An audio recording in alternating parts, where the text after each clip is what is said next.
Okay, so dito na naman tayo guys sa KineMaster kung paano tayo mag-edit ng videos o paano natin dugtong-dugtungin yung videos o applyan ng kahit ano gamit ang KineMaster na apps. So una, punta tayo sa Play Store kung wala pa kayong application ng KineMaster.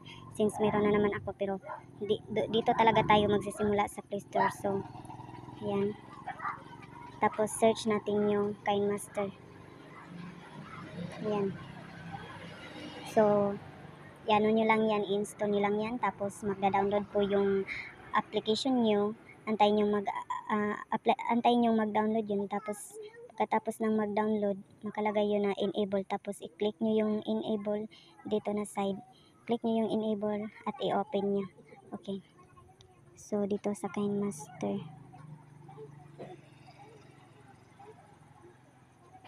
ayan.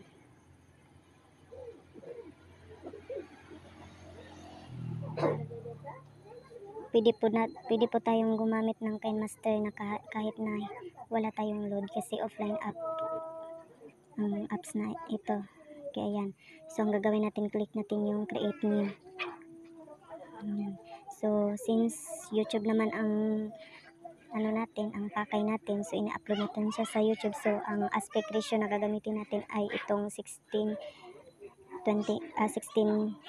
Okay. So ayan na.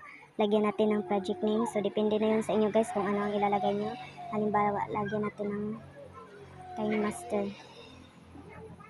Ayan. So, ilagay natin na pangalan ay yung KineMaster.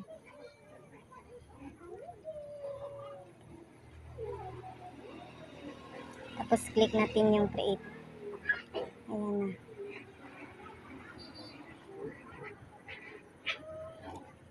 So, ayan.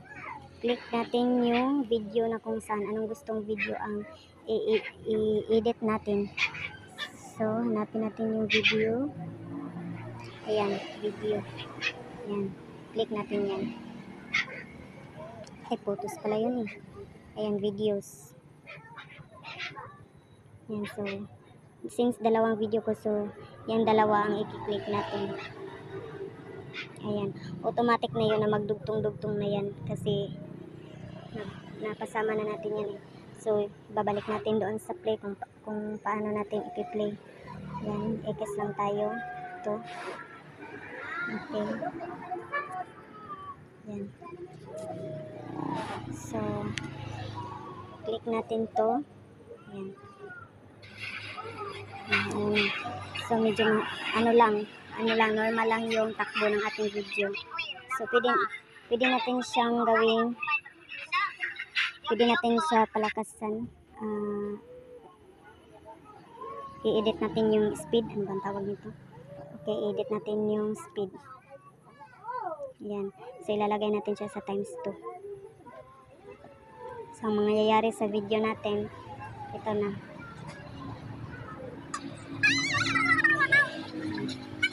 Naiiba yung boses. Pwede natin iba yung boses. Saan ba natin iba yung boses ng video natin? So, click natin yung video ulit. Tapos, makikita natin dito. Yan. Reverse, pan-zoom, rotate, mirroring, filter, adjustment, super resolution, background. Ayan. Ito, makikita natin merong voice changer. So, yan ang i-click natin. Oh, wala. Bumabalik siya. Ayan. Ayan, voice changer. So, yan ang i-click natin. Merong normal, merong two-face, alien, chipmunk, chorus. So, normal lang gagamitin natin. Okay, ayan na guys. So, yan, mabilisan ang video since ginagamitan natin ng times 2 yung speed. Ayan. So, pwede din tayong mag-apply ng text. Dito natin makikita sa layer. Ayan. Yan, dyan natin makikita. Ayan na, handwritten, text, sticker, effect, media. So, click natin yung text. Ayan. Yan. So, halimbawa, type tayo ng KineMaster.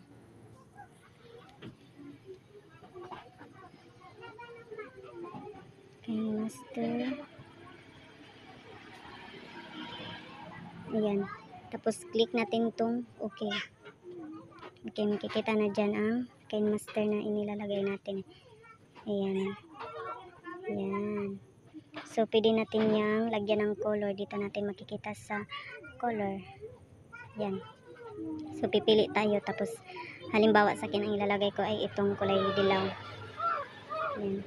So, yan ang nakalagay. Tapos, meron din tayong background color. Yan. Pwede tayong mamili. So, halimbawa, dilaw ang iba-background natin ay ito. Depende na natin yun kung saan natin ilalagay. Halimbawa, dito natin ilalagay. Yan. Diyan natin ilalagay. Tapos, balik tayo dito sa play. Meron din tong animation, guys. Pwede natin lagyan ng animation. Ito, halimbawa, fade. Yan ang mangyayari sa feed. Itong pop. Yan. Meron akong nakita dito kanina na maganda siyang tingnan hanggang sa huli. Dito natin makikita yung sa overall animation. Halimbawa ito. Pulse. Flicker.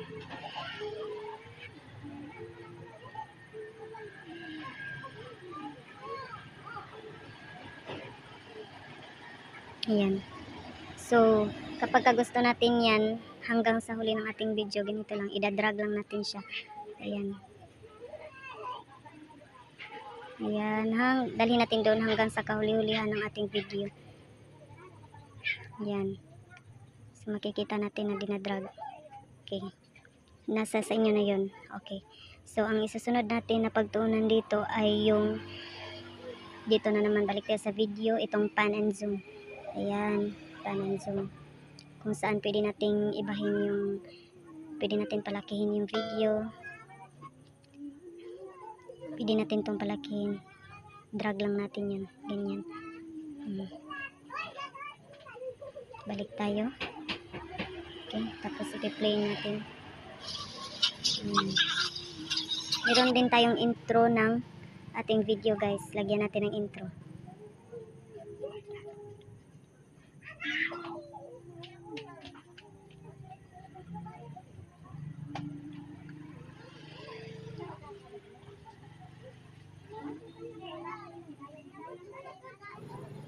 Okay, so sa video pwede din natin itong lagyan ng clip or graphics ito.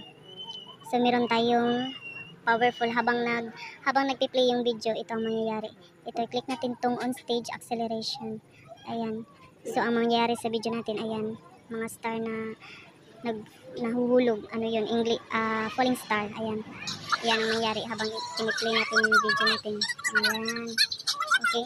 Tapos kalkalin nyo lang ng kalkalin, guys, ang apps hanggang sa matutunan ninyo kung ano pa ang mas marami pa ninyong gawin gamit ang KineMaster na application.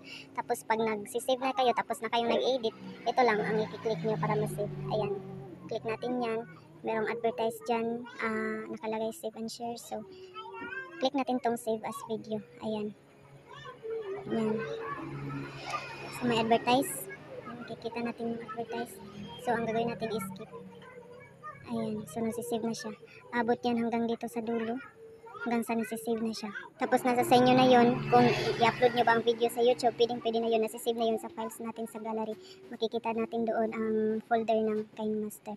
Ayan, guys. So, thank you very much. At please subscribe my channel.